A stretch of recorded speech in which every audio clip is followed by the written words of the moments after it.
In a world where people can bring the dead back to life, there are powerful mages called necromancers. But that is not the case for our protagonist. He is just a simple boy, treated like trash by everyone around him. Even so, he never gave up on his dream. After many attempts, something incredible happens. He finally manages to bring a body back to life, only this time, it wasn't just any body. It was that of a legendary warrior. Strong, brave, and extremely stubborn. She doesn't take orders from anyone, much less from a boy like him, but fate had other plans.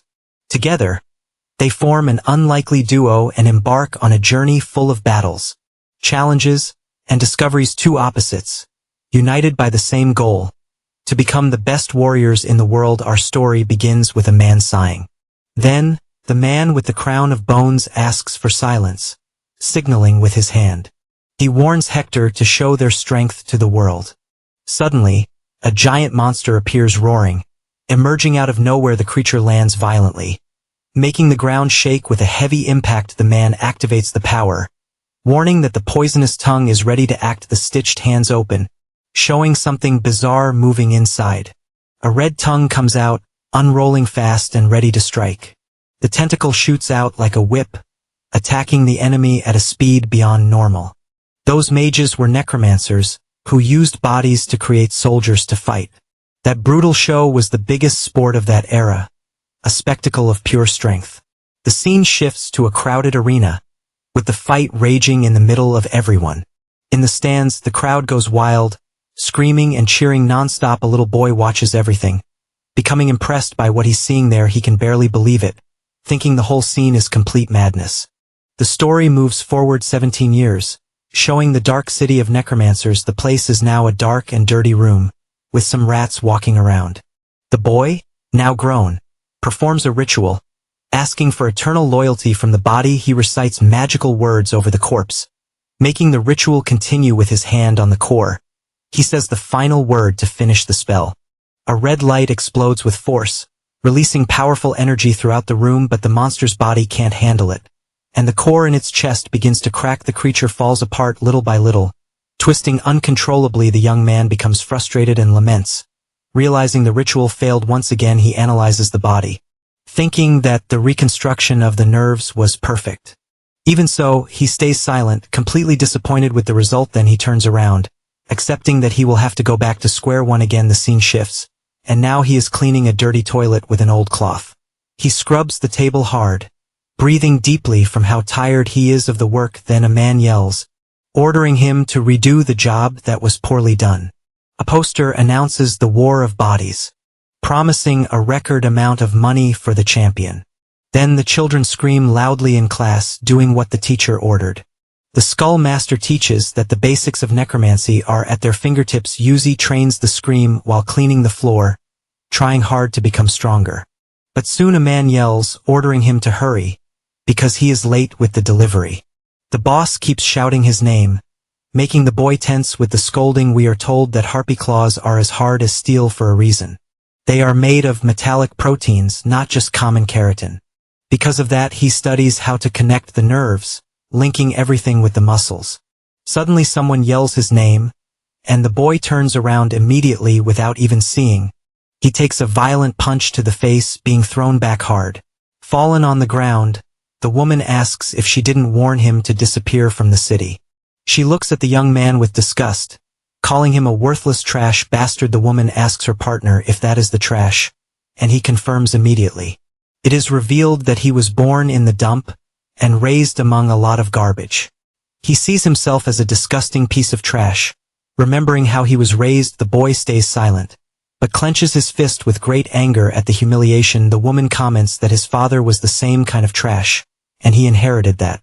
Memories of his father surface, being called trash and not even human. She says she feels disgusted just looking at him, and wishes he would simply disappear, but the young man glares at her with fury, shouting that he is not just some trash.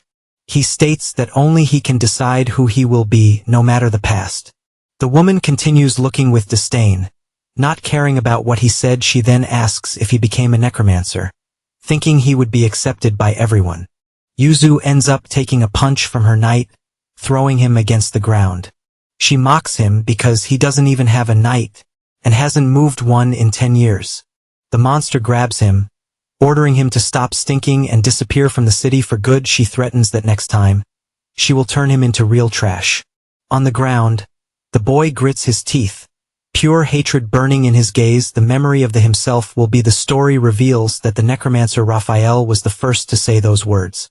He was an orphan who entered the war alone and achieved 6 consecutive victories. With that, he became the supreme human, the most famous guy in the whole world. The boy reflects on that, thinking that he always wanted to be just like him.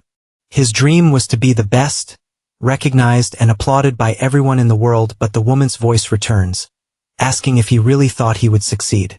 A dark image appears, calling him a worthless piece of trash. The scene cuts to a dark and empty workshop, showing a gloomy place. Outside, the sign reveals it to be a shop for necromancer supplies. The protagonist then enters the place, walking through the corridor full of items.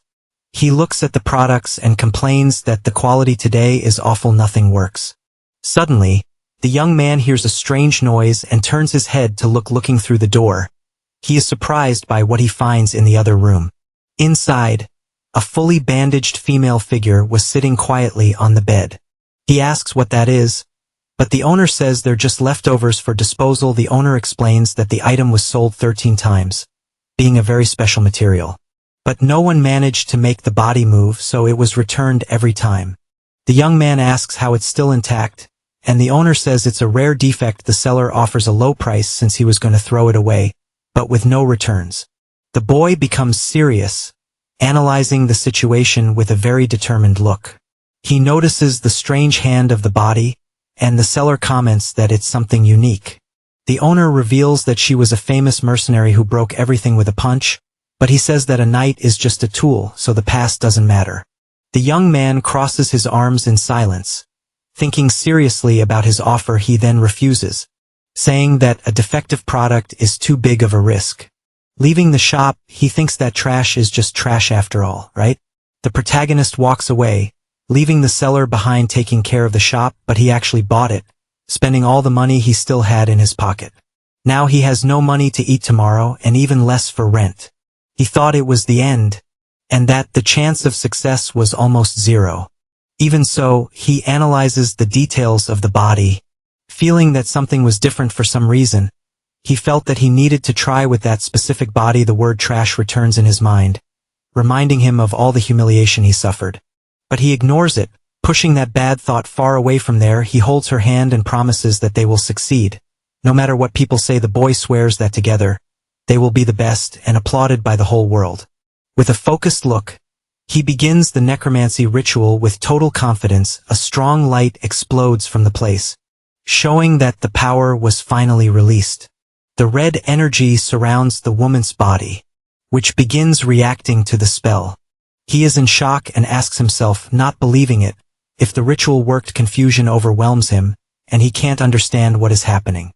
Suddenly, the woman's eye opens, glowing in a frightening red. She then turns to him and coldly asks what he is. To his surprise, the young man becomes paralyzed with fear, shocked that she has her own will now, not knowing what to do. He lets out a scream of terror at the situation. She lunges forward screaming, and the boy responds with a cry of pure despair. He crawls backward, still screaming, unable to believe what is happening. In shock, his first reaction is to grab a cleaver that was on the table with the weapon in hand.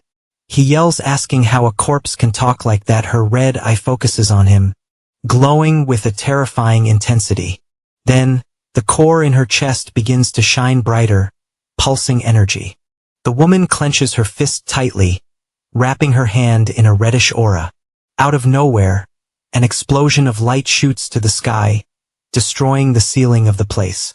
The scene returns to the dump, where his father asks if he became a necromancer. The dark figure stares at him, mocking the idea of him wanting to be a necromancer. He yells at Yuzu that his mother was trash who ruined his life. The father continues the humiliation, saying that the child of trash can only be trash, and no matter how hard he fights, he will never be recognized by anyone. Back to the present, the boy wakes up from the nightmare. Breathing heavily, he takes a deep breath in relief. Sweating cold after the nightmare he had, the young man realizes it was a dream. The same as always, since a body can't talk, but a voice interrupts him, Telling him to consider himself a lucky guy, she explains that she missed the punch because her right leg isn't working. Tired of the noise, she yells, telling him to shut up, because she can't take it anymore.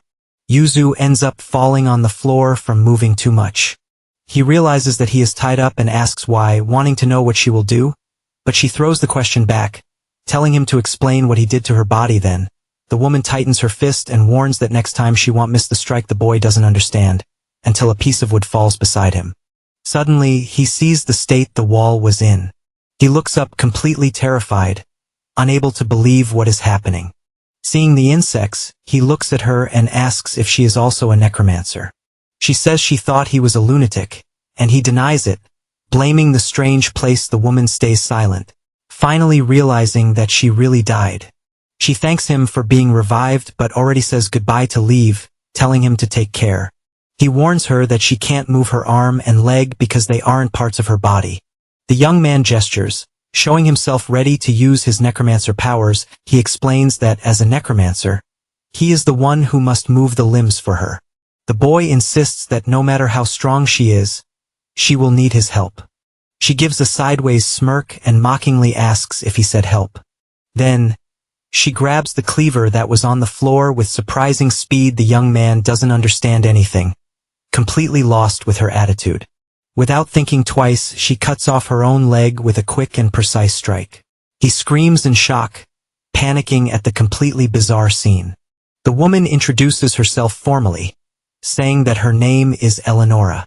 She continues, bragging about being the strongest and the most beautiful of all, and she adds that she is the greatest warrior the world has ever seen in battle. She states that with or without limbs, she doesn't need his help or anyone's. With that, she turns around and starts walking away, leaving him behind. The boy stares back at her, with a serious look and very focused on the situation. His eyes show a determination she did not expect. Without any fear, he then has an idea and says that he will hire her services to fight. The young man remembers that she was a mercenary and that she needed money even after dying. With that, he extends his hand and invites her to fight by his side in the war. She finds the boy interesting and says she accepts if the payment is good. But she warns that she has a debt she needs to pay no matter what, and the amount of that debt is much higher than he can even imagine. The young man thinks for a bit, trying to calculate an amount that pays such a debt. He then offers her 80 billion gold, an absurd amount of money. She thinks it works, but he explains that the prize of the war is even bigger. The prize of that year's great tournament was 100 billion gold. The woman is shocked because she didn't know the amount was that high. She confesses that she had no talent for necromancy, so she never cared. He asks if she's interested, since it's easy to enter if they hide the secret. He holds her hand, saying that if they fight together, victory will be easy. With a dreamy look, he states that the two of them will be applauded by the whole world, but she doesn't care about fame, and asks if he will give 80 of the earnings. Eleonora stares at the young man with her red eyes and demands 95. He is shocked and tries to argue, talking about the cost of materials and other expenses. The young man insists on 85, but she won't give up the 95. He becomes desolate for a moment, realizing that the negotiation will be tough. The value dispute continues, with him trying to lower it, and her keeping her proposal. Finally, he gets irritated and accepts, telling her to keep the 95. Satisfied, she warns that they need to make a contract because she doesn't trust words.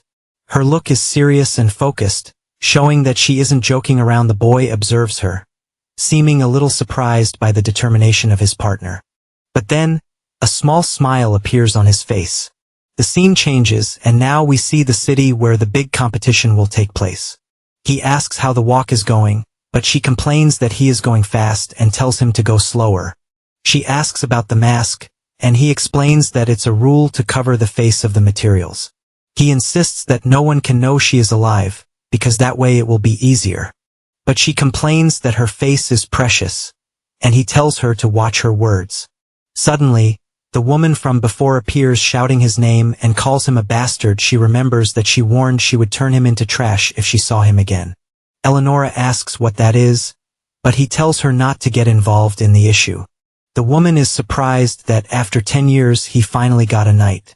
But she mocks, saying that the knight looks like trash, ugly just like him.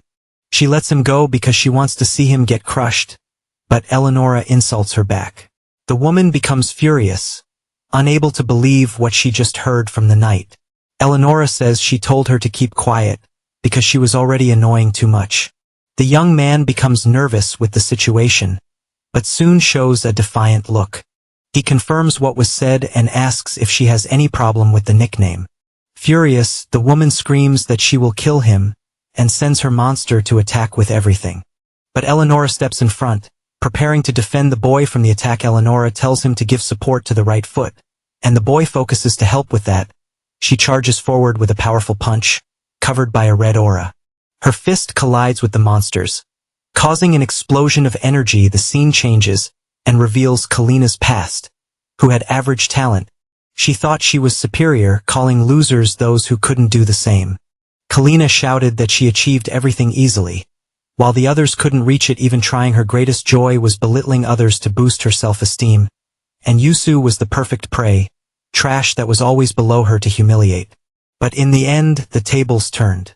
Back to the fight, Eleonora's attack disintegrates the monster with a single strike. Kalina and her partner look at the dust, shocked by the power they saw there. She can't believe she was defeated with a single blow by a guy like that. Yusua asks what happened. Not understanding her surprised reaction, he then stares at the woman and mockingly asks if she has any problem. Kalina grits her teeth, looking at him with uncontrollable fury in her eyes. Eleonora stares at the woman with a very threatening look, ready for another fight. Afraid, Kalina takes a step back, frightened by the knight in front of her. Yusua gives a slight smirk, satisfied to see the enemy backing away. Then he scolds her, because fighting outside the arena is very dangerous. She then looks at him with arrogance, asking if he is giving her orders. The young man stays quiet for a second. With a serious and very determined look, he says it is a request, because he knows more about the war of bodies than she does.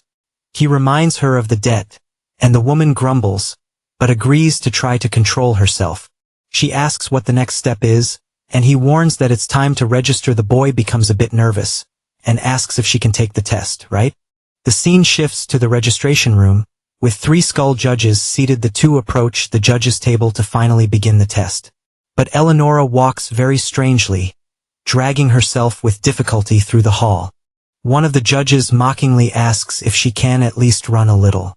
Then Yusua makes a hand sign, preparing to use necromancy with his help. Eleonora starts running in a clumsy way through the hall. She tries to balance herself, but the movement remains very strange and crooked. Stumbling, she almost falls, but manages to keep her balance at the last second. The judges stay quiet, just observing the bizarre demonstration of running. They comment that it was kind of sloppy, but it seems she knows the basics. His form is stamped with an approved, and he finally manages to register. His skull medallion cracks, and a victorious smile appears on his face. He then appears inside a glass capsule, wearing the official uniform. The boy says it took 17 years to wear that uniform, and he's very happy, but Eleonora cuts him off, asking when he's going to match her rhythm. She threatens to cut off the leg and fight alone if he keeps being so clumsy. He says she would never win with just one leg against the knights. The woman yells for him to get the rhythm right because he's always out of sync. The boy yells back, saying that the body isn't his, so it's hard. She gets irritated and says he's the one who has to match her. The great Eleonora. An announcement calls all players to the arena, interrupting their fight. He tells her to put on a mask, because he needs to cover the knight for safety. Several necromancers and their knights walk together toward the arena. Among them there are some really bizarre creatures with red and stitched eyes. A weird being, made of several hands, also passes by them in the hallway. Yuzu finds the place marked with his number, and waits for the tournament to begin. Then, Eleonora points at a strange guy with something coming out of his mouth. She feels disgusted by the scene, not understanding what that thing was. But Yuzu tells her to stay quiet, because if she causes a scene, he's done for. A mysterious voice says that, unlike the body, names are eternal. The story explains that names are remembered for decades or even centuries, and some are spoken for thousands of years, living forever in history. The man reveals that he hopes such a person appears in the war of bodies with a sinister smile. He truly hopes that happens soon. Then he turns to the competitors, ready to start the event. He addresses the 8,304 necromancers, Ready to begin the opening ceremony, the man asks if they're ready for the fight, and the crowd yells that they are. He then questions whether they will dedicate their hearts to achieve victory. The competitors shout with all their strength. Showing they're ready to fight with a macabre smile, he announces the beginning of the 145th War of Bodies. The crowd goes wild, shouting and raising their fists with excitement. The announcer raises his hand, asking for the attention of all necromancers. He warns that he will explain the first round, where 20 will be eliminated. The fighting method will be a random confrontation, decided by each one's luck. Whoever wins 2 passes, but whoever loses 4 is out of the competition. One of the competitors comments that you can fight up to 5 times in the first round. The screen then announces the first fight between the player in the black line and the player positioned right behind him in the battle arena. A guy turns around laughing a lot, celebrating that he got really lucky in the draw. He looks at Yusu, mocking him for having such a cute opponent right away. The opponent yells that he will show the supreme beauty he created himself. With a bizarre smile, he prepares to summon his knight into the arena. Yusu keeps a calm gaze, analyzing the opponent without showing reaction. The guy gets irritated, thinking Yusu despises him for being ugly and disgusting. He yells that everyone is equal, but they will recognize him when they see his creation. Yusu explains that he was looking at his knight, which is very well made. He praises the neck muscles, which compensate for the weakness of amphibians. The boy then greets him, wishing for a good match before the fight begins. The opponent is speechless, completely surprised by the boy's attitude. He shakes Yusu's hand. Still shocked by what just happened, the guy says it's the first time someone has offered him a handshake. He thinks the boy didn't care about his appearance and even found him cute. Suddenly, his knight makes a noise, seeming to agree with its owner. The man gets excited and tells them to show the supreme beauty he created. He raises his arms and gives an evil laugh, ready to start the fight. The story explains that the war has 3 very difficult preliminary rounds. From these rounds, only 1,000 players are chosen for the main round. The boy comments that the rules change, but the current format is easy. He hands her a magic communication device, shaped like a skull. The boy explains that he modified the appearance, but it can be worn on the ear. The device uses resonance magic, and only whoever is using it can hear. The woman tests the device, asking if he hears her and calling him idiot. He warns that he sold half the furniture to buy that, so she better not lose it. She questions if that's allowed, and he says accessories are permitted, but the arena has a magic circle that blocks communication with the outside. He explains that it's not a problem because they won't talk to anyone outside. The woman agrees, since the rule doesn't apply to internal communication. With everything ready, he asks if she's prepared, and the woman stares at him. The two then walk toward the arena stage for the first fight. The judge announces that the match will begin, and asks them to step onto the stage. The boy takes a deep breath, mentally preparing for the first fight of his life. He then climbs the arena steps, walking slowly toward the battlefield. His opponent is already on the other side, waiting for the fight to begin with his knight. Yusu notices that there's no audience, because it's only the tournament's preliminary round. The judge confirms that both are ready, and announces the fight between Wang and Yusu, but for the boy that doesn't matter, because what truly counts is the fight ahead. With his hand raised, the judge prepares to give the signal to start. The combat tension rises, and the judge yells that the fight starts right now without delay. Yusu then yells to Eleonora, telling her to show their power to the world. She charges forward with everything, running at high speed toward the enemy, but the lack of synchronization makes her trip and fall face first onto the arena floor. The opponent is confused. Not understanding what just happened, she complains that he was too fast, because she moved at a slower pace. Irritated, she warns that she will fight in her own style, and tells him to follow along. The warrior then charges alone at the frog, surprising the opponent. The frog jumps very high, and the warrior is impressed by its agility. The boy remembers that the key is to destroy the enemy knight's heart. He explains that their attack is strong, but the defense has few options. She cuts him off, saying that wasting time only helps the enemy think of a strategy. The woman runs to close the distance and start the attack as fast as possible. But the frog dodges easily, leaving her frustrated and unable to land a hit. Yushio notices that she doesn't want to cooperate, and that she's too slow and predictable. He wonders why the enemy knight is only running away and what his technique is. The frog swells its body, and the boy is confused by the creature's strange movement. The opponent laughs and asks if that's all they can do. He explains that he was testing the boy but saw it wasn't worth the effort. The guy warns that he's going to end the match and tells him to marvel at his art. The frog's eyes open, revealing a human face with a bizarre smile. Eleonora wonders what that is. Since it doesn't look like a normal human face, the man yells that that face is the supreme beauty he created in his life. He yells that he doesn't need to cover it because the face isn't from anyone in this world. The guy then tells them to witness the beauty before it explodes at once. Then the face turns into a projectile and Yushio yells for Eleonora to dodge. The attack comes too close, catching the warrior by surprise in the arena. An explosion of green energy fills the place, raising a lot of dust. The smoke clears and shows Eleonora on the ground, badly injured after the impact. She says she's fine but sacrificed an arm to block the attack. He explains that a separated part of the body can't be controlled for long. With that, he realizes the bomb's trajectory will always be in a straight line. The explosive is amphibian and only activates with a strong and sudden impact. So the plan becomes simple and all they need to do is dodge. The warrior finds it interesting. Since it had been a long time since she felt such excitement, she prepares to fight seriously, pushing off from a stone on the ground. But out of nowhere, a poison attack rises from the ground. Surrounding her on all sides, the poisonous explosion hits her directly, creating a large curtain of smoke. The opponent gives an evil laugh, mocking the knight who can barely walk.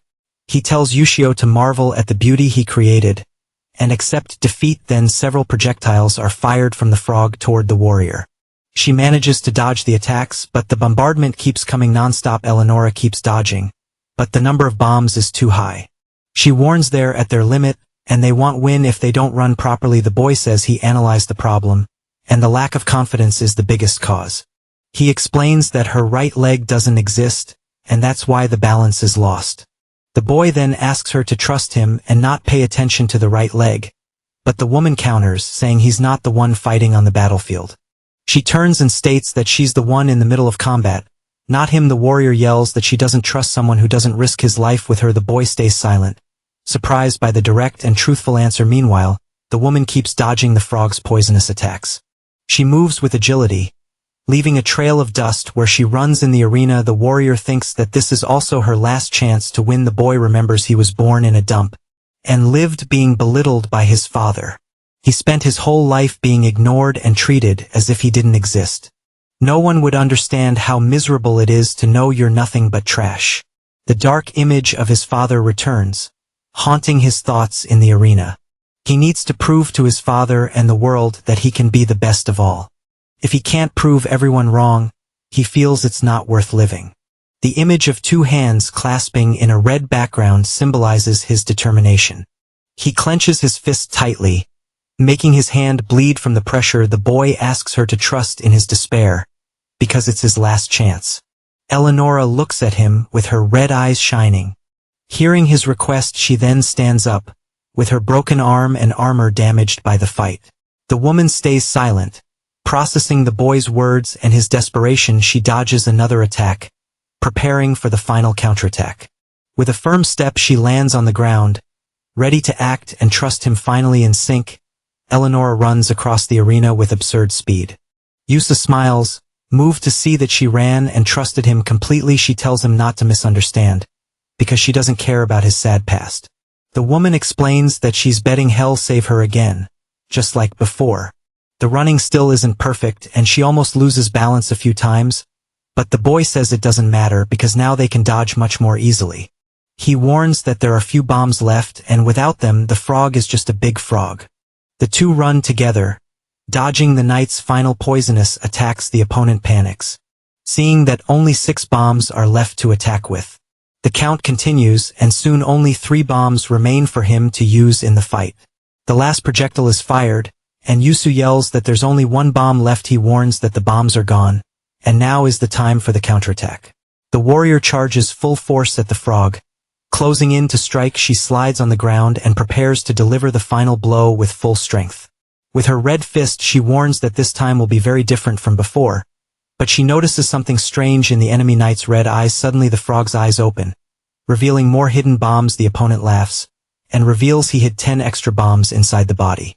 The frog turns and fires all the bombs at once toward Eleonora. He yells that victory is his, certain that the surprise attack will work. The bombs fly toward her, each with a bizarre human face. But Yusu yells for her to attack downward, not upward, as she thought. She understands the plan and punches the ground with all the strength of her red fist.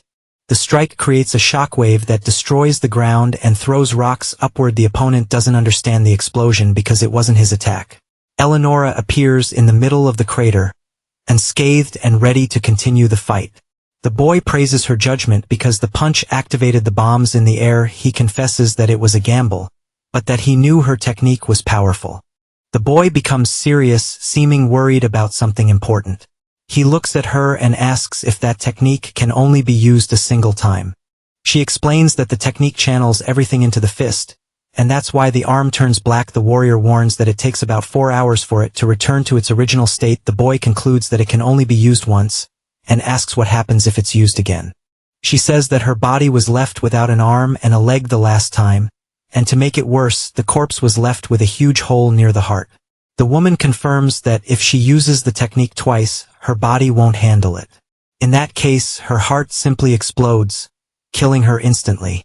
Yuza understands the situation and realizes that now they're without any technique.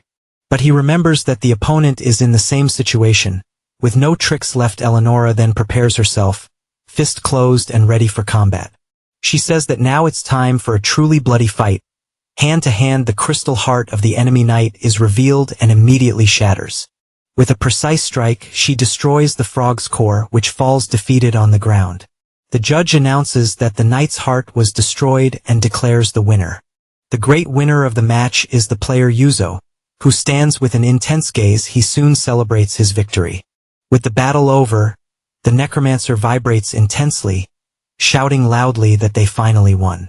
He turns to Eleonora and does not spare compliments, saying that she completely dominated the close-quarters combat. The boy stays excited and points his finger, stating with certainty that she is the supreme warrior. But Eleonora keeps calm, admitting that he even had some surprising moves there in the fight. Satisfied with the result, he walks toward the door, wanting to enjoy the momentum of that perfect victory. But he ends up hearing someone, and decides to take a look. The boy walks over to the fallen monster. While that man was down because of his defeat, Yuzo stares at the man and states that he was a magnificent knight, leaving him totally perplexed by the comment. The man can barely believe what he hears, but Yuzo confirms his effort, dropping a however right afterward with a slightly psychopathic look. He completes the sentence by warning that his own creation was just a little more perfect.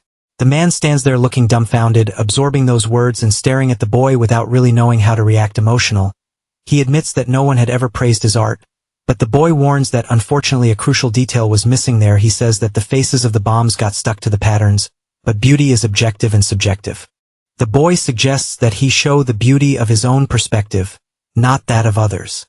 The opponent is surprised, eyes wide at the boy's new idea. He agrees and says he never thought of that, and thanks Yuzo for the advice.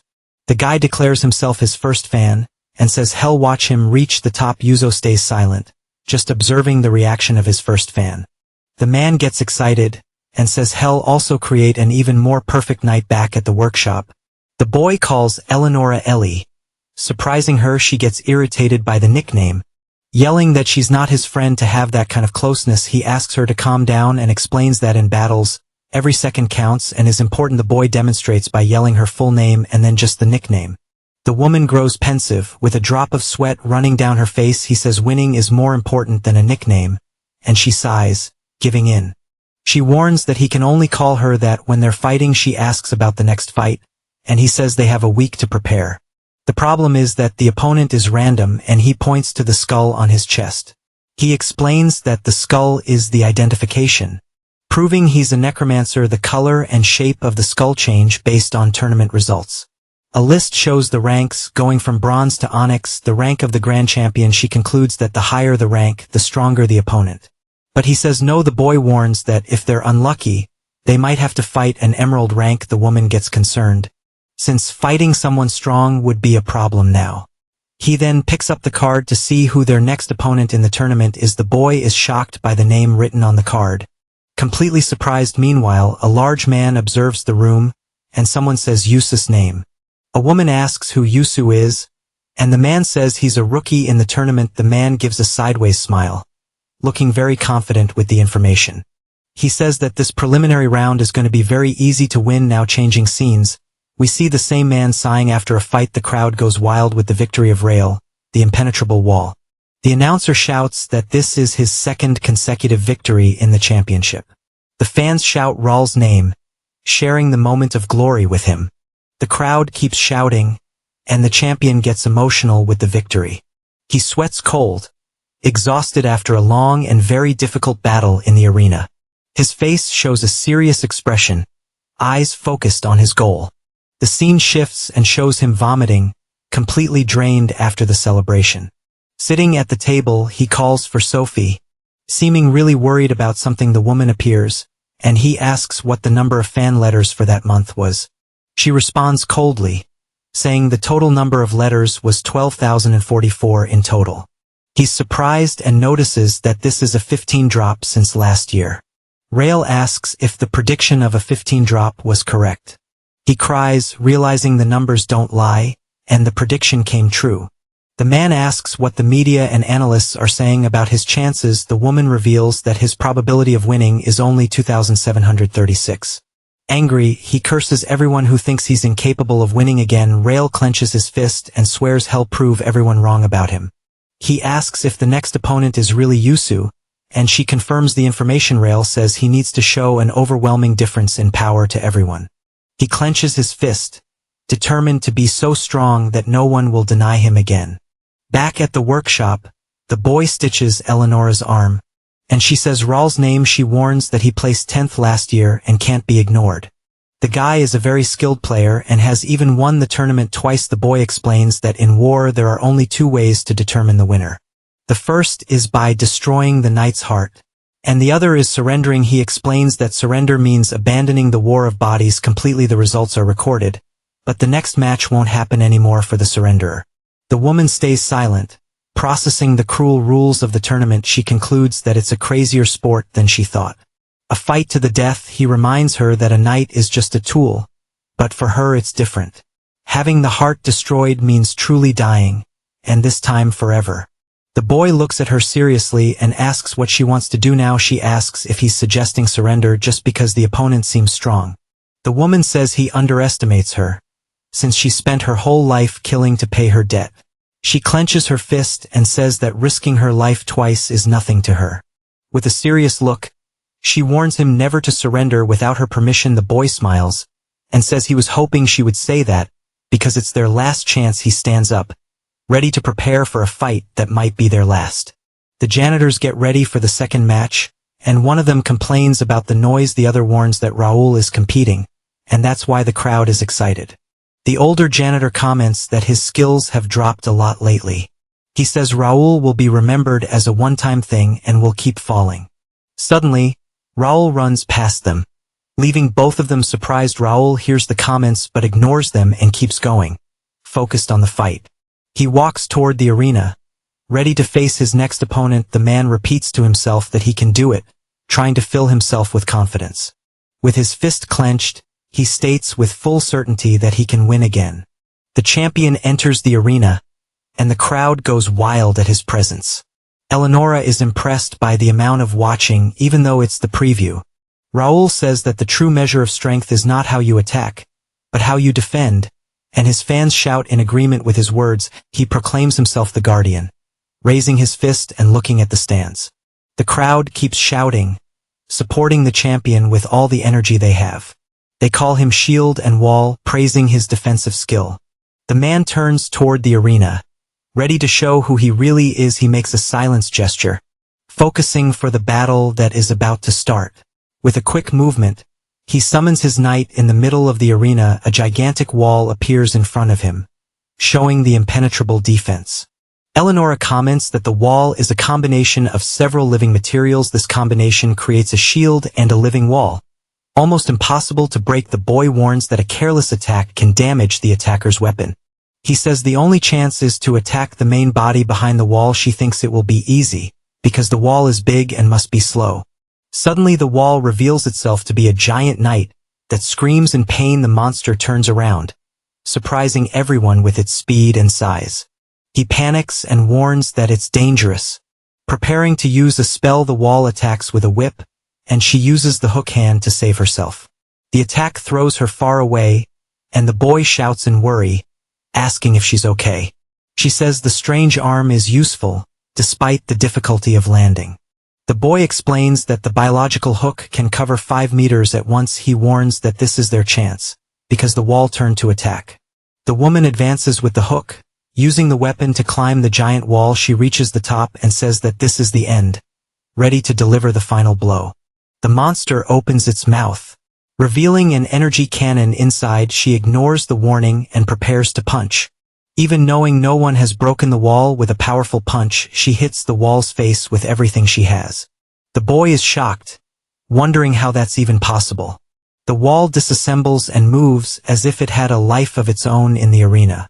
He explains that moving a knight is like feeling every capillary of another person. The story shows how the muscles contract to lift the heel.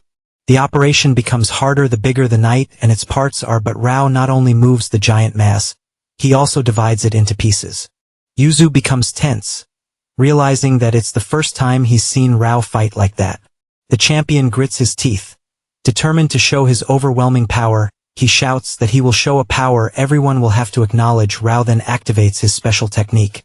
The crushing zone. The walls close in, preparing to crush Eleonora. In the middle, she turns around, noticing the trap and becoming alert to the movement. The boy warns that if they get trapped, it's over, and tells her to get ready to jump. She is thrown upward but asks where he's throwing her. In the air. The boy shouts that the walls are closing and tells her to do it again. The boy grits his teeth, frustrated by the difficulty of hitting the target. Eleonora uses the hook to move, but the walls close too fast. She tries to aim for the opening, but the space to pass through is too small. The walls close again, blocking any chance of escaping the trap.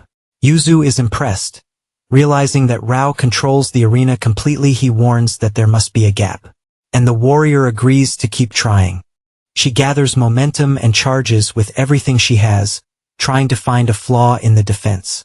But the walls close once more, and they end up trapped again. Rao mocks them, asking if they thought they could break his wall. The woman runs along the walls, while the boy searches for an opening on the right. The hook grazes past, and the boy shouts that the attempt was a failure. He looks to the left, but the warrior warns there's no space to pass. She tries another attack, but the hook hits the wall and fails once more. All attempts go wrong, and Eleonora finds herself with no way out. The boy becomes desperate, remembering the crowd and feeling the pressure of defeat. Eleonora's hook breaks, leaving her without her main attack tool. The boy shouts that the hook broke, and that this limits their approach a lot. He faces the wall, feeling the crushing power and the impossibility of winning. Even so, he believes there must be a way to break that defense. The boy repeats the word break, having a sudden idea in the middle of the fight. The woman says their approach is wrong and that no one has won without a condition. The boy asks if the wall is really unbreakable like everyone says it is. She stays silent for a moment, thinking about the question and his plan. He explains that no one has broken the wall, but he heard about an exception. A physical attack knight, as a last resort, managed to crack the wall, but after that, attacking hidden became a strategy out of the question. He says that if they overcome the strongest attack in the world, maybe it's possible. The boy asks if her fist is the strongest, surpassing even that one. Eleonora stares at him with her red eyes, with a determined smile. She says that if that's the basis, then it's worth risking her life to try. She clenches her fist, focused and ready to put the plan into action. Eleonora warns that she will mark the target with her left arm for an accurate shot. With her red fist, she charges toward the wall, ready to strike with everything. Rael asks if she gave up, but appreciates the courage to face his wall. He then prepares to use a special technique. Closing his eyes, the champion brings his fingers together and activates his ability, the compression chamber. Two walls appear, surrounding Eleonora from all sides. But Eleonora gets close enough and her punch is almost hitting him. The scene shifts and shows Rael at home, depressed. Looking at his trophies, he thinks that he put all his heart and soul into the art of necromancy. And with all that effort, the entire world finally recognized him as champion. But now he feels like a failure, a loser with no pride left. The media and critics talk about his flaws, and when he will retire, the woman watches him in silence, just listening to her master's outburst. He gets irritated and shouts that he won't give up, asking if they're kidding him. Rael sits alone, thinking about how things reached that point. He says he just wants to hear the crowd's applause one more time in his life. The reflection of the crowd appears in his eye, showing his desire for glory back in the arena. Eleonora lands a full-force punch, breaking the wall. Her fist, covered in red energy, pierces the defense and opens a hole. Rael is in shock, eyes wide, unable to believe what he saw. The crowd falls silent, surprised by the unexpected scene in the arena. People wonder if Rael's wall really broke right there in front of them. Yasuo questions himself, unable to believe they really managed to win. He still doubts he defeated the famous Rael, one of the greatest champions. Suddenly, he hears the sound of clapping coming from the arena. The crowd starts applauding and the boy is amazed by the reaction. Everyone wonders who the newcomer is, since they've never seen him before in the tournament. Yasuo smiles, eyes wide and face flushed with happiness. After the fight, he squeezes the skull medallion, feeling the power in his hands. The boy excitedly asks if she heard the applause, saying they were incredible, but the woman replies that she doesn't care about what other people say. She says that the most important thing is that she proved something very important to him. With a smile, she asks if she didn't prove that her fists are the strongest. He agrees and says that they did something no one else managed to do. Suddenly, the door opens and Rael appears, saying the two look happy. The boy is in shock to see the defeated champion right in front of him. Rael asks if he thinks he's better now and if he'll get famous for this. With a smirk, he warns him to be careful with sudden fame. He says the public will get more excited about mistakes than about efforts, and they'll be more interested in failures than in the successes he might have. Rael stares at him and asks if he's really ready to receive the applause. The boy stays silent for a moment, but soon gives a confident smile. Absolutely. He answers yes, and the champion smiles back. The flashback shows Rael looking at his younger self, passing the torch. Rael stares at him seriously, seeming to change his mind about the boy.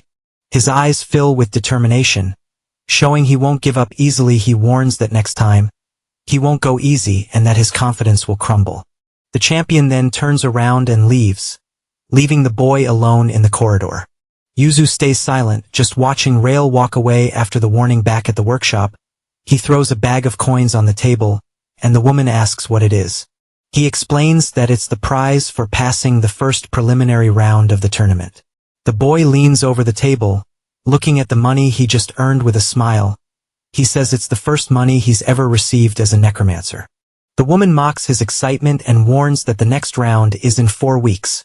She tells him to have fun with the cash, because only the first prize will be shared. He looks at her and asks what she's going to do while waiting for the next fight. She replies that she has to stay there because she has nowhere to go with that body.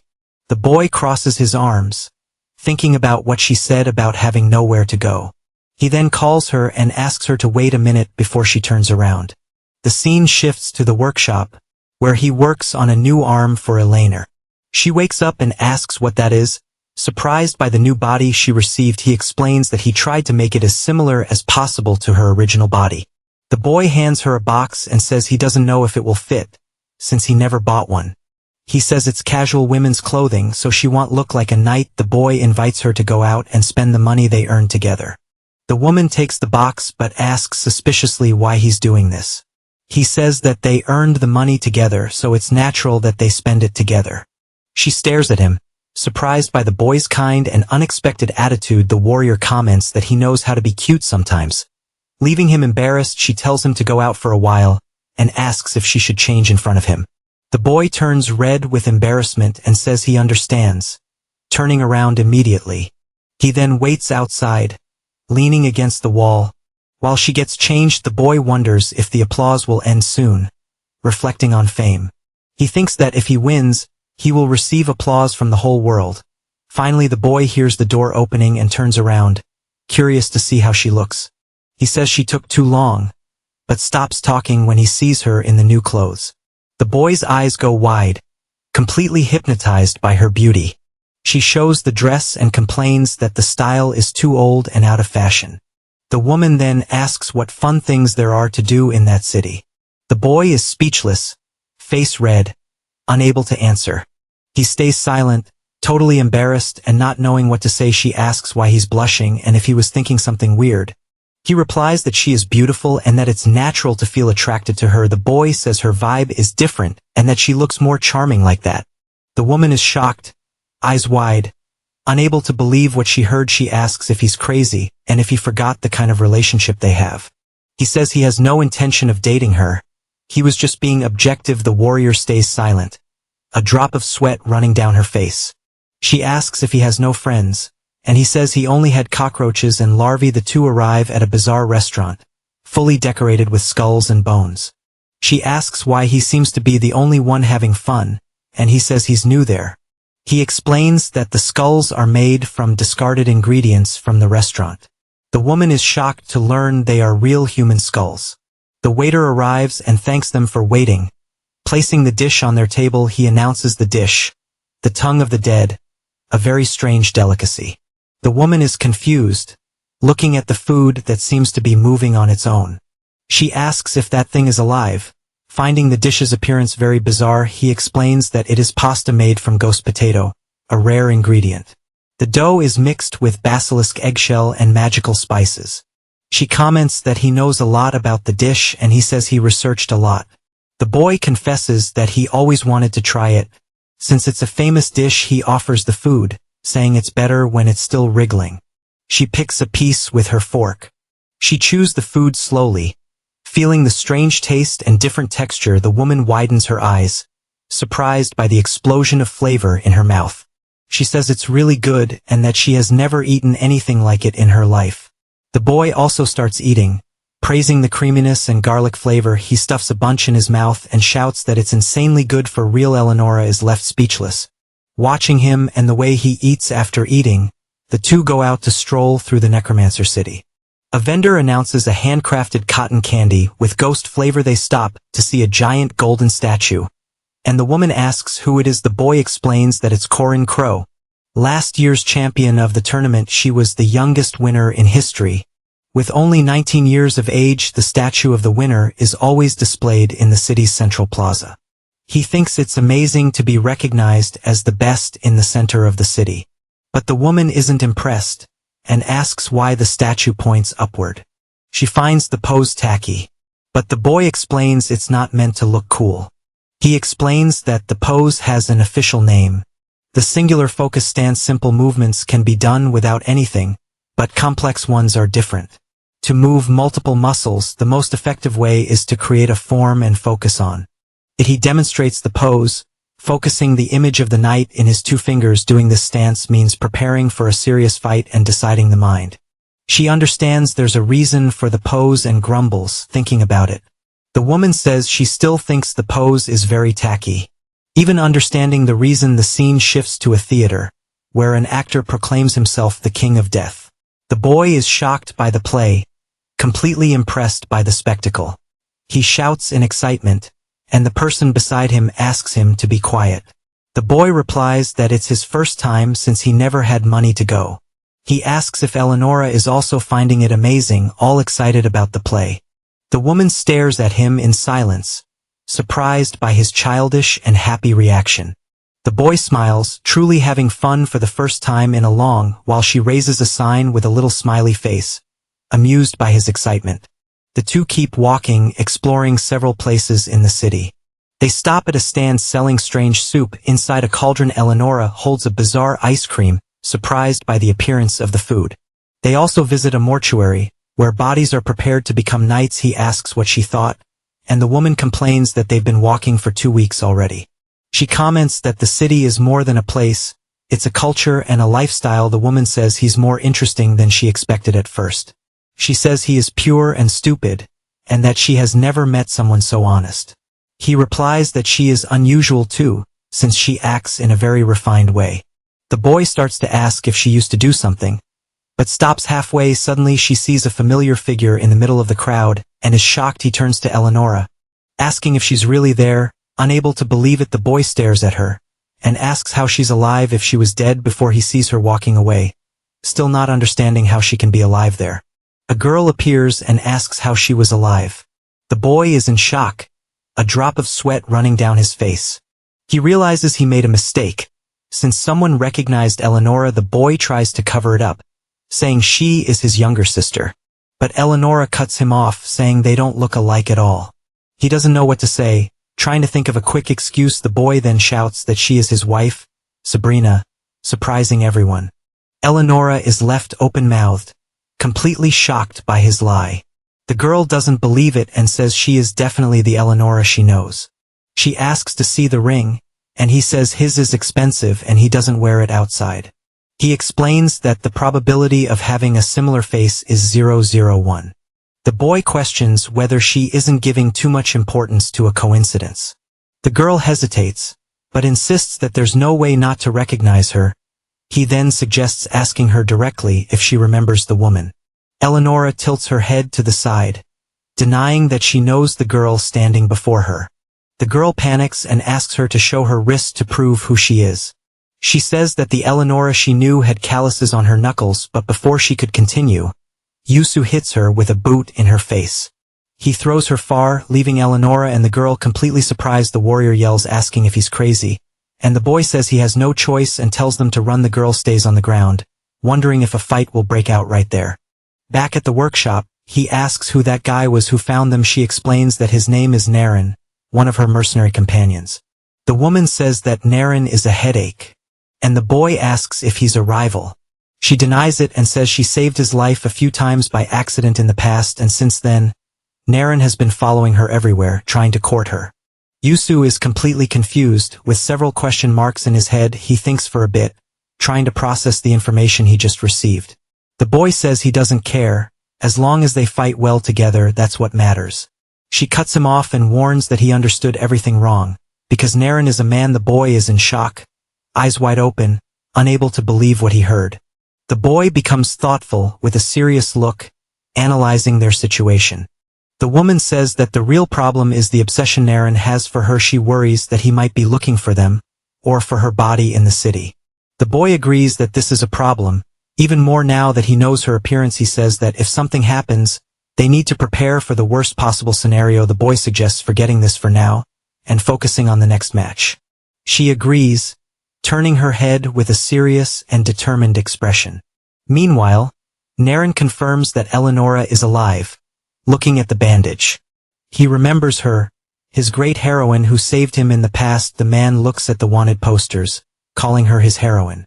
He believes that the strange man did something to her, and he needs to save her. Naren swears that he will sacrifice himself for her. The same way she did for him. He clenches his hands, determined to do whatever it takes to find her. The scene shifts and shows a meeting about the tournament's revenue drop. Someone asks the cause, and another says it's a change in consumer behavior. He continues, saying that attention is focused on a few popular battles. The meeting is interrupted by a guard shouting that he can't enter there. A boy runs in desperately, shouting for the CEO and being chased by guards. He asks them to read the article he wrote, holding a plush doll. The man with the hat gives a sinister smile. Observing the chaos from afar, he orders the guards to leave him alone, and the security obeys immediately. The CEO asks what the problem is, and the boy says he couldn't register. He insists that his body moving is part of his battle strategy. The boy squeezes the doll, which starts moving in a very strange way. To prove it, he makes the doll spit a green liquid on the office floor.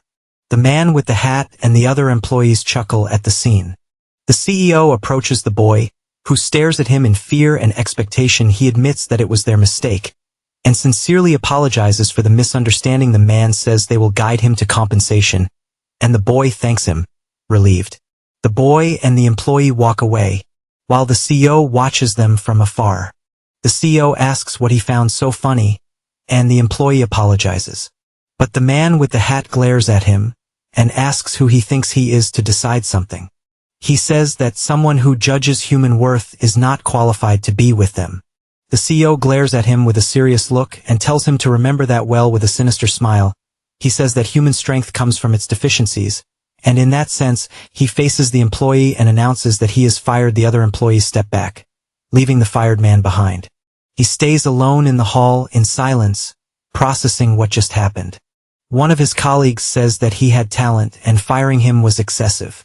But the CEO replies that if he's passionate, he will return. If not, that's his limit. The employee stays silent, reflecting on his boss' words. The man with the hat also orders the guards who failed the security to be fired. He warns them to gather the team, because the second preliminary will be unlike anything before.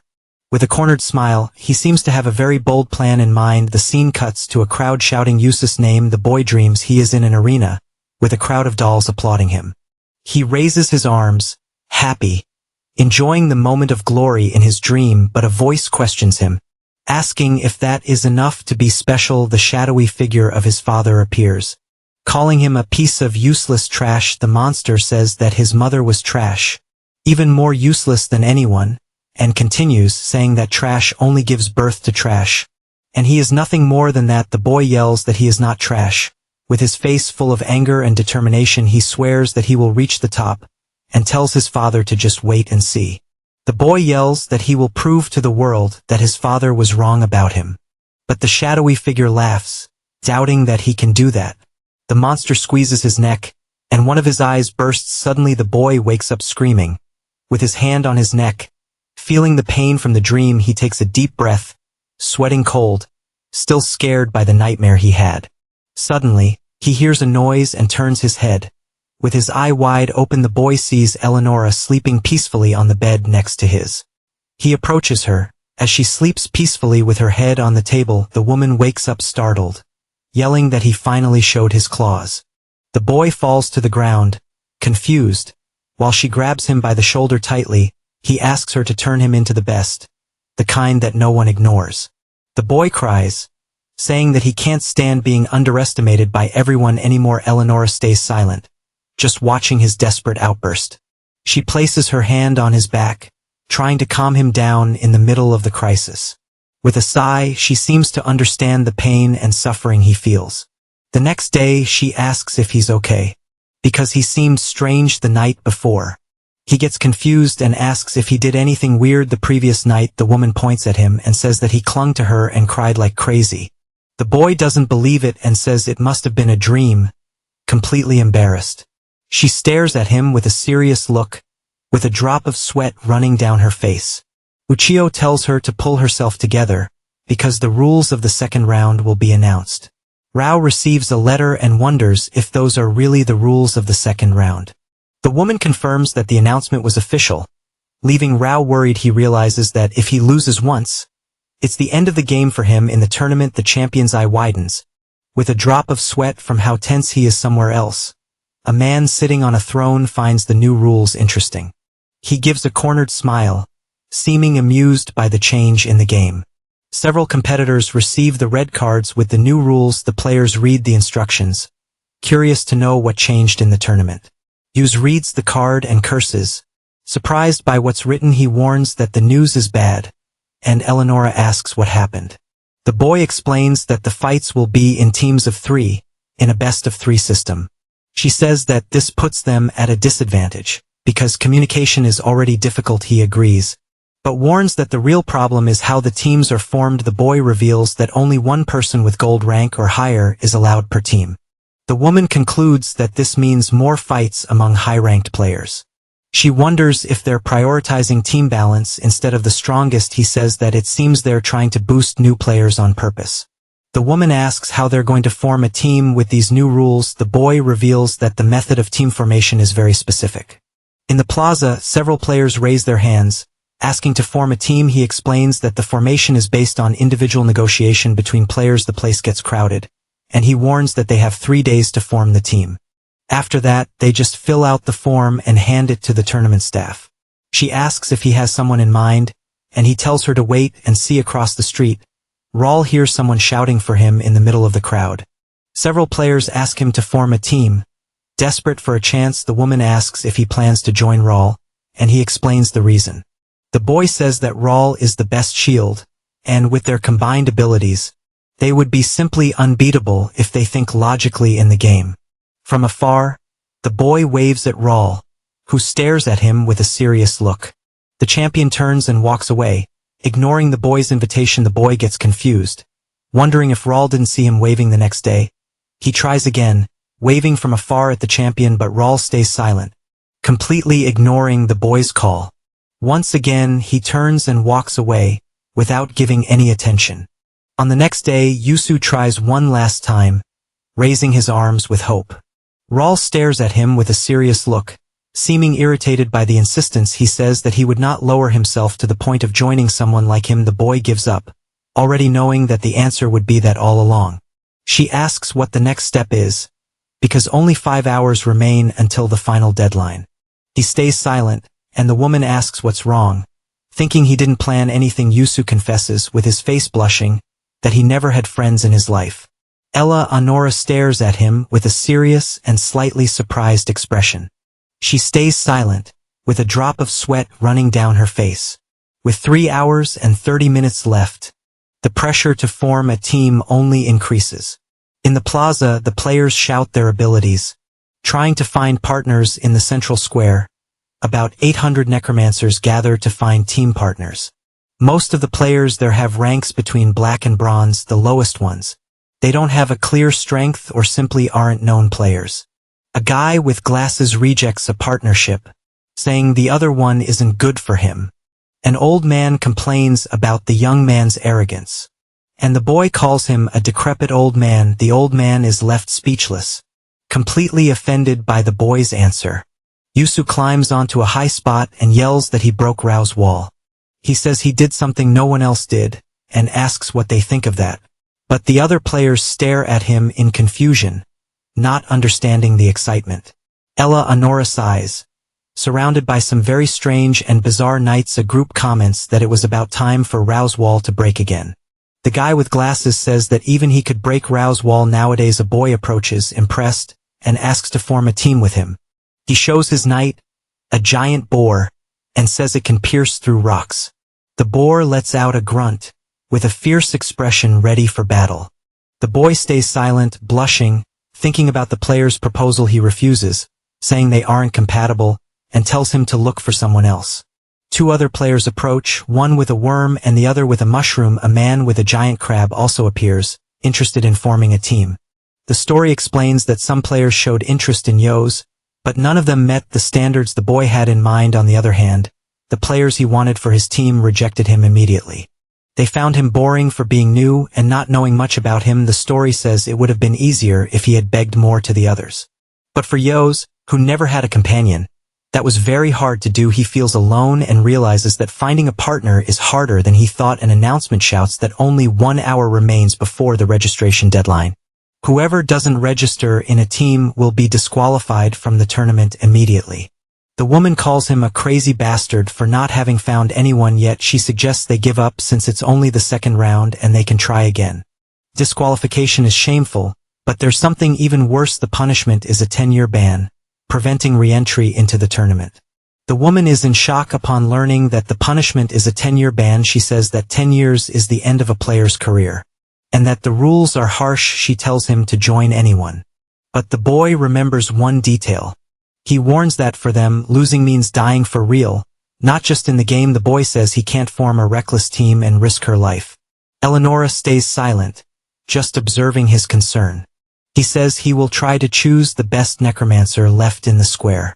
Suddenly someone calls him in the middle of the crowd, interrupting the search. 2 people approach and ask if he wants to join their team. He looks at the 2 and asks, straight to the point, what their knight is. The boy shows his knight, a kraken that lives in the depths of the sea. The kraken can block vision, and the bat can interfere with signals. Yuzu analyzes and realizes they are the missing defense and long-range attack. He notes that they are silver and bronze, the best option at the moment. The boy asks why they chose him, and he says it's because of his strength. The player extends his hand and says they needed someone with a powerful attack. Yuzu stares at the extended hand. Thinking about the proposal and the team's future, he accepts the invitation, and the two shake hands, sealing the new partnership. An announcement shouts that only 20 minutes remain until the registration deadline. The three sit down to talk, and the guy asks if the technique is only once. The boy explains that it's once every 4 hours, but guarantees the destruction of one enemy. The new partner finds it risky, but if something goes wrong, they'll cover him. He warns that it's not the only technique because his knight excels in combat. The player agrees that the power is attractive and asks about coordination. Yuzu gets embarrassed, not knowing how to answer about battle communication. He brings his hands together, thinking of a way to explain the situation to them. With 8 minutes left, the time to decide on a strategy is getting even shorter. The boy suggests making a list, since the discussion isn't flowing very well. Suddenly the red-haired partner says she needs to go to the bathroom. She runs off and says she'll be right back, leaving the two alone at the table. Yuzu looks confused, looking to the side, not understanding the girl's hurry. With 4 minutes left, he worries about why the partner isn't coming back. The boy squeezes the partner's hand, who agrees, seeming very nervous. The guy wonders what's taking so long, since time is running out. Suddenly Yuzu realizes something and widens his eyes in shock. He kicks the chair and stands up, running angrily toward the door. The boy curses, realizing he was tricked by the two team partners. Kalina and the others appear, mocking and asking if he thought it would work. He shouts her name and asks if those were her team partners. The woman laughs and says dirty tactics are common and that this shows his lack of skill. She calls it failed negotiation and reminds him of the promised compensation. Kalina says everyone has already formed their teams and congratulates him with an evil smile. She glares at him and says he has been disqualified. She says he acted without knowing his place and that now they don't need to see him anymore. An announcement shouts that only 1 minute remains before the registration deadline. The boy grits his teeth, his face full of anger and frustration. Missing 1 minute, he starts running desperately through the central plaza. Eleonora asks if he is running, and he says that the communicator only transmits voice. The boy shouts that he has no time to explain and looks for someone without a team. He keeps running and shouting, searching for anyone who is still alone. Missing 40 seconds, a guy raises his hand and says he still hasn't found anyone. He runs to the guy and tells him to sign the form. Desperate with the time, the man shouts for one more person, begging for someone to join the team. Missing 20 seconds, he remains alone in the middle of the empty plaza. The clock marks 3 seconds, and the countdown increases. The despair. Missing 2 seconds. Someone shouts here, and he turns around instantly. He runs to deliver the form, sweating cold with the time almost over. The judge grabs the form at the last second, and the team sighs in relief. The judge announces the team of player Yusu and player Borik, and finally player Era, confirming the team's registration in the tournament. The guy who was rejected before complains, outraged for being ignored. The man asks Era what her fighting style is. Since there was no time to see it, the girl stays silent, only staring at him with an empty expression. He becomes confused, his face blushing. Not understanding her silence, the man asks if she is listening, but Borik keeps complaining in the background. The story explains that out of the 8,304 necromancers, only 505 passed.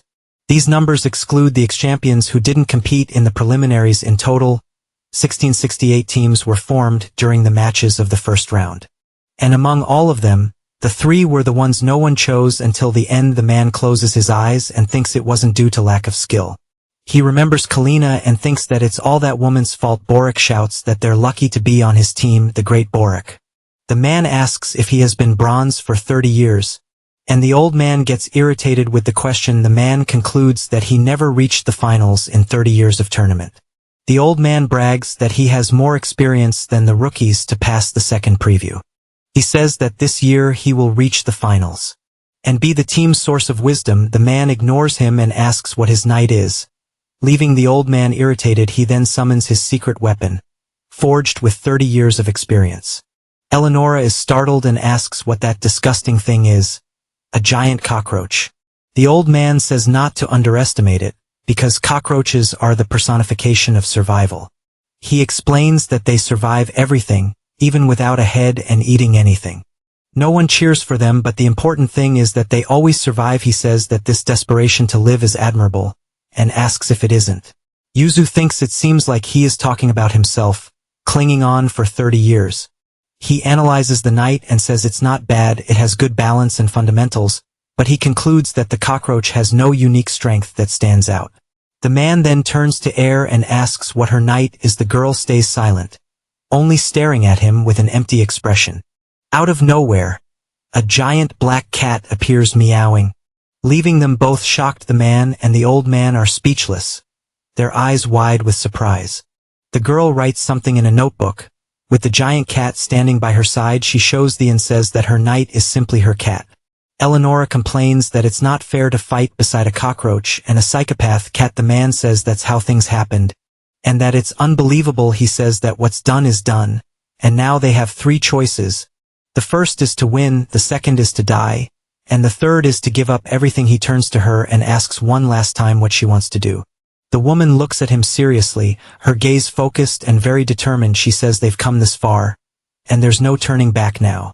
The warrior says that no matter what happens, they will go until the end together. The man nods, agreeing with her decision, and ready to fight. The crowd shouts, welcoming all the players into the arena. The narrator announces the start of the first match of the second qualification round. He announces that in this round, teams of 3 will fight in a best of 3. The narrator extends his hand to the audience and prepares to introduce the players.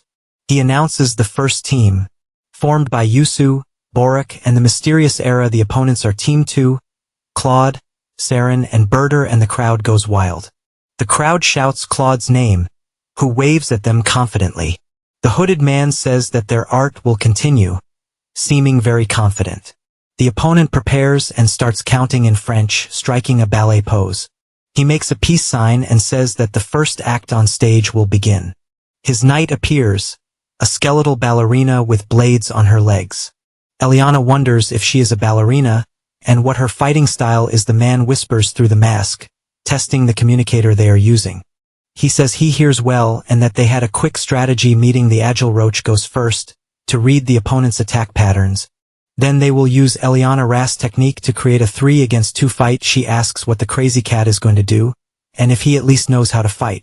He says that the cat is just a cat, with no special ability. The feline knight stretches on the ground, looking completely harmless. The old man asks what her knight can do, and the cat rolls on the ground. The girl stays silent, just staring at the 2 with an empty expression. She shows the notebook and writes that her kitty is simply adorable. The boy and the old man are left speechless, eyes wide in disbelief. Eleonora asks if he's insane because that means only the 2 of them will fight. He warns that in the worst scenario, they need to prepare for a 1 against 3 fight. The boy says that's why he gave her the sword, for sustained combat. The woman says it was the right decision. Since her punching power drops a lot with everything ready, the 2 face each other, and he says it's time to begin. The announcer yells that the first match of the second preview will start now. He gets excited, raising his fists and shouting with all his energy. Borak shouts that he will show the power he refined through 30 years of training. The giant roach charges forward, running at high speed toward the enemy. She is surprised by the roach's speed, and the cat meows in the background. The woman stares at the cat, who stretches on the ground. Completely indifferent, she stays silent, not understanding what a cat can do in a battle. Claude says that music and light are essential on the stage, and calls his partners. The 2 present themselves, ready to follow the orders of the team leader. His partner says that the opening piece must be calm, in adagio tempo. Her knight, a bizarre instrument, begins to play a melody. The other partner increases the light, and raises the vertebrae of his knight. His knight, a creature with a single eye, takes on a strange form. Claude smiles and says that the battle's prelude will begin right now. He says it is time to shake each other's rhythm and start the fight. The ballerina begins to dance, moving to the sound of the music in the arena. Borak thinks that if he watches, he will lose seniority and skills. He thinks the ones handling music and light look defenseless. The old man decides to attack one of them from behind, to catch them by surprise. But the roach is intercepted by a fast and precise attack from the ballerina. The old man is surprised, and the ballerina continues her deadly dance in the arena. Claude says he was rude, because this is the time to focus on the main character. Eleonora decides it's better to eliminate him first and charges to attack. She throws a full-force punch, aiming at the ballerina's face with great power. The ballerina dodges with a backward somersault. Avoiding with a quick movement, she counters the attack using the blades on her legs. The warrior smiles, seeming to enjoy the opponent's agility. She counterattacks, spinning the sword skillfully to hit the enemy. The blade grazes past, and the ballerina manages to dodge by a hair. The enemy knight continues the dance. With fast and elegant movements, the ballerina spins in the air and attacks with a powerful downward kick. From her foot, an energy projectile is fired. Surprising Eleonora, she realizes that his reflexes and reaction speed are superior. And to make things worse, his reach is longer, making it hard to get close. She smiles confidently, saying she only needs an opening to land her punch.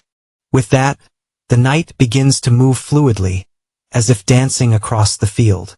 He dodges masterfully through a barrage of blows coming his way. But one of the attacks seems to hit him, forcing Eleonora to defend as best she can. Even so, he does not retreat and advances to connect a direct counterattack on the enemy. His eyes shine intensely, showing that he hasn't given up the fight. With that, the punch lands squarely and sends the opponent flying. Completely surprised, Yasuo is shocked, wondering how his knight can still move. But the other explains that roaches keep moving even without some parts. He says that in the end they release a substance, gaining incredible speed. That speed is 10 times faster than normal.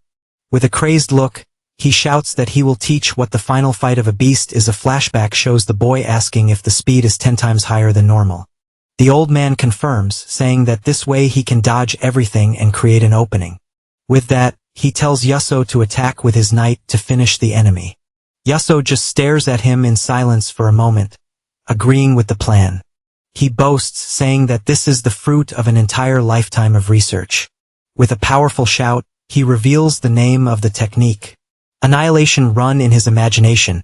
A red knight charges forward with everything, ready to attack. But the knight ends up exploding into several pieces. Failing again. Back in the present, Yasuo and Eleonora look confused, not understanding anything. The boy then turns to the old man, gesturing in disbelief at what happened.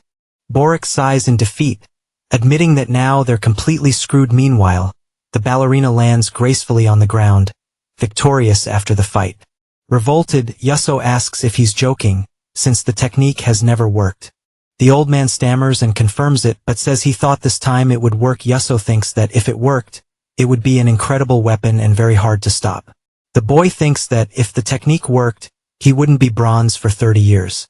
Then Claude mocks them, finding that whole performance very poorly done and weak. He asks the enemies to act like villains because that's how the protagonist shines. With a serious look, he says he expects a much better performance in the next act.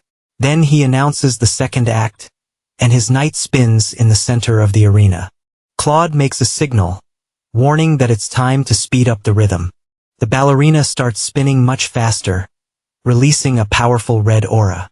Seeing the danger, Eleonora curses and decides to retreat for now. To protect herself, she runs through the arena, dodging the attack that chases her at high speed.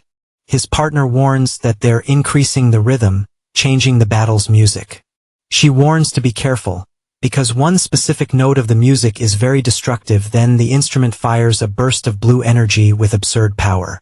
The attack hits Eleonora Hedon, throwing her backwards with a strong impact. She's hurled violently against the wall, which cracks entirely from the blow. Even injured, she rises from the ground, and her eyes shine with a red aura.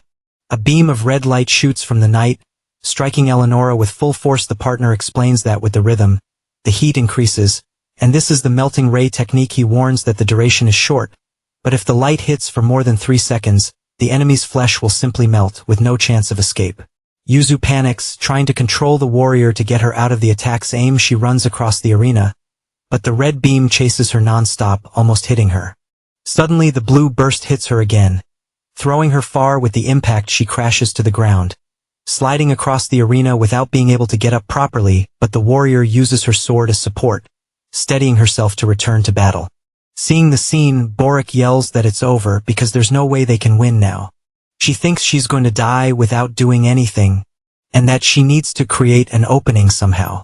Then Yuzu tells her to use her fist, and punched the ground at a 45-degree angle with her red fist glowing. She prepares to follow the boy's plan. The punch cracks the entire ground, raising an explosion of rocks and heavy dust. The opponents are shocked, not believing the destructive power of that blow. He thinks the technique concentrates power, but it's hard to land on the enemy. But with this, he changes the shape of the ground and manages to hinder the attacks. She uses the terrain to fight, dodging and blocking the ballerina's blows. The warrior advances with a quick slash, using the debris to move. Then she jumps from one stone to another, cornering the opponent in the arena. The blades clash with force, and Eleonora's eyes shine with anger. She gives no respite, and continues the attack, taking advantage of the lead she gained with a direct punch. She hits the ballerina's chest with brutal strength. The blow sends the enemy backward, breaking her defense once and for all.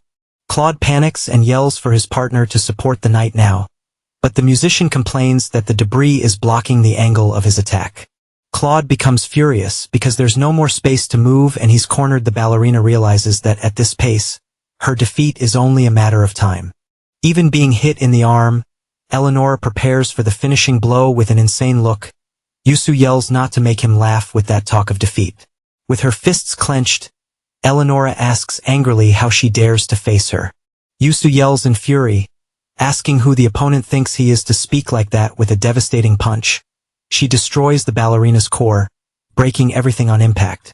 Claude and Boric are left speechless, completely shocked by the twist in the battle. The ballerina's body dissolves, and Eleonora stands victorious over her enemy. She then turns and asks if now is the time to hunt the rest of them in the arena. It is questioned what a knight truly means to a necromancer. For some it is just a heap of flesh, a body that moves with no will. For others it is a monster turned into a weapon of war, made only to fight. But for a minority, they are something beautiful, a work of art created with care. A flashback shows Claude admiring the legs of his knight, finding them perfect. He runs his hand along her leg, with a look full of admiration and deep affection. Then he asks his beloved to make him shine on the stage once again like before. It is explained that to him, the knight was a second self, loved above all else. Back in the present, he screams her name, Fanilov, with the pain of loss. Desperate, he falls to his knees on the ground shouting no, unable to believe it. Fallen on the ground, Claude mutters in pain, and the medics are called to help. But one of them says it is just shock, and tells them to continue the match without delay. His partner stares at him, with a serious look, fully focused on the next fight. The other says they lost power, and that now they have a good chance to win. He then prepares himself, announcing that the angle of the knight's spine is rising. Then the one-eyed monster stretches its spine, becoming taller in the arena. The necromancer explains that he can see the entire world through his knight. The creature's vision shows the whole arena distorted, with a wider field of view. He thinks it is foolish for her to approach from the front, and on top of that with no weapon. With a tense face, he activates his special technique. The powerful fusion light. The monster's eye fires a red beam, surrounding Eleonora from every side. Well guys, we're stopping here, but don't forget to leave a and comment part 2 if you want a continuation. See you next time.